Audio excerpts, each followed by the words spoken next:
তালিম পাঞ্চ করতেছে ওকে, কোনো মুখ দিয়ে ফেনা পড়তেছে এবং পালস নাই, এরকম একটা সিচুয়েশান। আসলে আমরা যারা কাছ থেকে দেখেছি, হ্যাঁ, আজকে ব্যাপারটা কিন্তু অনেক অকল্পনীয়।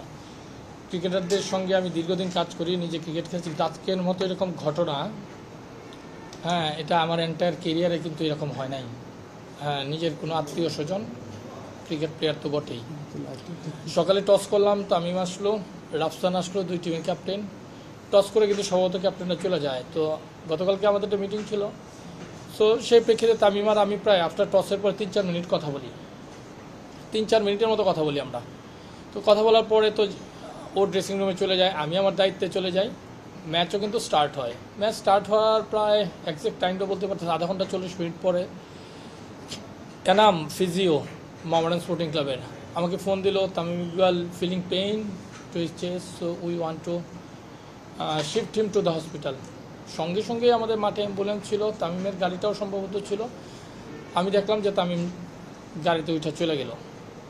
আমিও সঙ্গে সঙ্গেই কিন্তু অ্যালাউ করা হলো, চলে আসলো। চলে আসার পরে আমরা খবর নিচ্ছি যেখানে কী অবস্থা সব কিছু। তো বলতেছে না, মোটামুটি ভালো। আসার পরে ডাক্তার ইসিজি করালো, হ্যাঁ, আমাকে বললো যে ইসিজি করালো, তারপরে সম্ভবত ক্লোফেনাক জাতীয় বা সামথিং, আমি এটা মনে করতে পারতেছি না। তো একটা ট্রিটমেন্ট করালো। ট্রিটমেন্ট করানোর পর যেটা আমি ট্রেনারের কাছে ডক্টরের কাছে যেটা শুনলাম যে ডাক্তার কিছুক্ষণ বলছিল থাকবার জন্য। তো তামিম নিজে থেকে বলতেছিল না, আমি ঢাকায় শিফট হতে চাই। তো ঢাকায় যখন শিফট হতে চাই তখন ইতিমধ্যে সে তার ফ্যামিলি মেম্বার এবং হেলিকপ্টারের সঙ্গেও কথা বলে হেলিকপ্টার শিফট করবার জন্যে। হ্যাঁ, ওই সময়টাতে কিন্তু আমি মাঠে, আমরা ডাক্তার, আমাদের যে বিকেএসপি ডাক্তার ছিলেন এবং আমাদের ডালিম ছিলেন ট্রেনার, তার সঙ্গে কমিউনিকেশন ছিল। সো পরে যখন হেলিকপ্টার আসতেছে শুনলাম, আমাকে হেলিকপ্টার ম্যানেজার ইনফর্ম করলো যে সম্ভবত হেলিকপ্টার এসে তামিমকে নিয়ে যেতে পারে, মোহামেডান টিমের ম্যানেজার শিপন ভাই। তো সঙ্গে সঙ্গে আমার ক্লিক করলো, আমি আমার গাড়ি যেটা ছিল এটা নিয়ে আমরা আসলাম 1 নম্বর মাঠের দিকে। তো 1 নম্বর মাঠের যে উল্টো দিকে যে আপনার রানিং যে ট্র্যাক রয়েছে, ওই ট্র্যাকে হেলিকপ্টার ল্যান্ড করলো, অ্যাম্বুলেন্সটা গেলো, পেছনে আমার গাড়িটা গেলো। যাওয়ার পর আমরা যখন কাছে গেলাম, তামিম মানে কোনো কথা তো নাই, কোনো প্রকার জ্ঞান নাই, অচেতন অবস্থায়।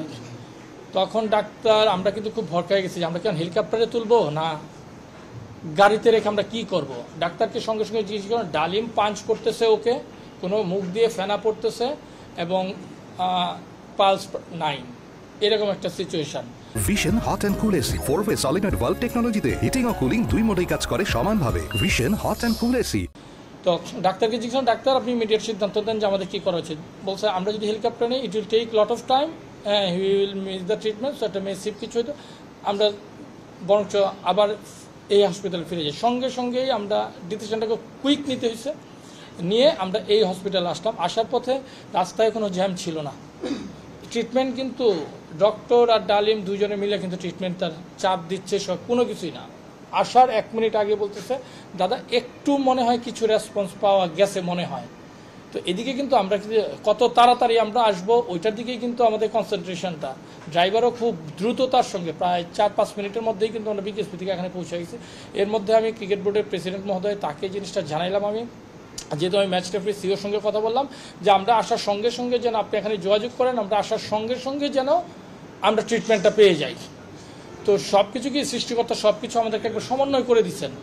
তো আসার সঙ্গে সঙ্গে এখানে আমরা দেখলাম যে ডাক্তারদের পুরো একটা গ্রুপ রেডি, সঙ্গে সঙ্গে ইমার্জেন্সিতে নিয়ে গেল, নিয়ে যাওয়ার পর ট্রিটমেন্ট করলো। ট্রিটমেন্ট করার পরে সম্ভবত লাইফ সাপোর্টেও তাকে নিয়ে গেল। এক পর্যায়ে যখন সব কিছুই হচ্ছে তখন তারপর তাকে ক্যাথোল্যাবে নিয়ে গেল। ক্যাথোল্যাবে নিয়ে গিয়ে কিন্তু সঙ্গে সঙ্গে এগুলো কাজগুলো কিন্তু ডাক্তাররা খুব প্রোয়েক্টিভের সঙ্গে, খুব ভালো। আমরা মানে শুরুর থেকে তো ছিলাম।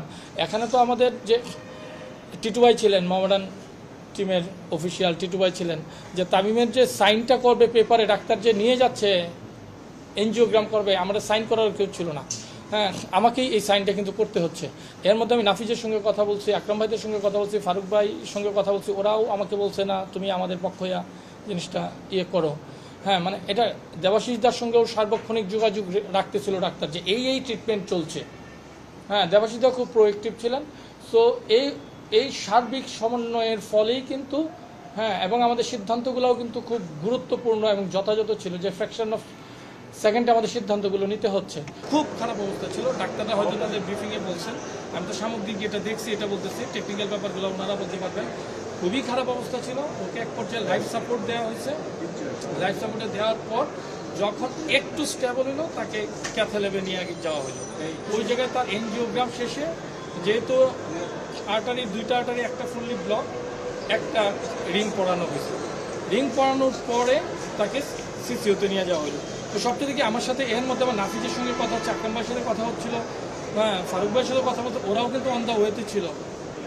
তখন যেটা ইম্পর্টেন্ট ছিল, এখানে কিন্তু আমরা একটা সাইন যে দিবে অপারেশনে নেওয়ার মতো, সাইনটাও আমাকে করতে হয়েছে। সো সব কিছু মিলিয়ে কিন্তু ডিসিশনগুলো অত্যন্ত কঠিন ছিল। তারপরেও যে পরম করুণাময়ের ইয়েতে তামিম ইকবাল যে ওই জায়গা থেকে ব্যাক করে, এটা আপনারা না দেখলে, এখন তো অনেকেই আসছে, হ্যাঁ এটা কাছাকাছি যারা আমরা 3-4 জন ছিলাম, মর্তুজাও ছিল, মানে এটা না দেখলে এটা বিশ্বাস করবার মতো না। এটা আমার এন্টায়ার কেরিয়ারে আসলে আমি এরকম টাফ ডিসিশন এবং আমরা যে সমন্বিতভাবে সেই সিদ্ধান্তটা নিচ্ছি আমরা 3-4 জন, মনে হয় সিদ্ধান্তটা এখন মনে হইতেছে যে সিদ্ধান্তটা ভালো ছিল।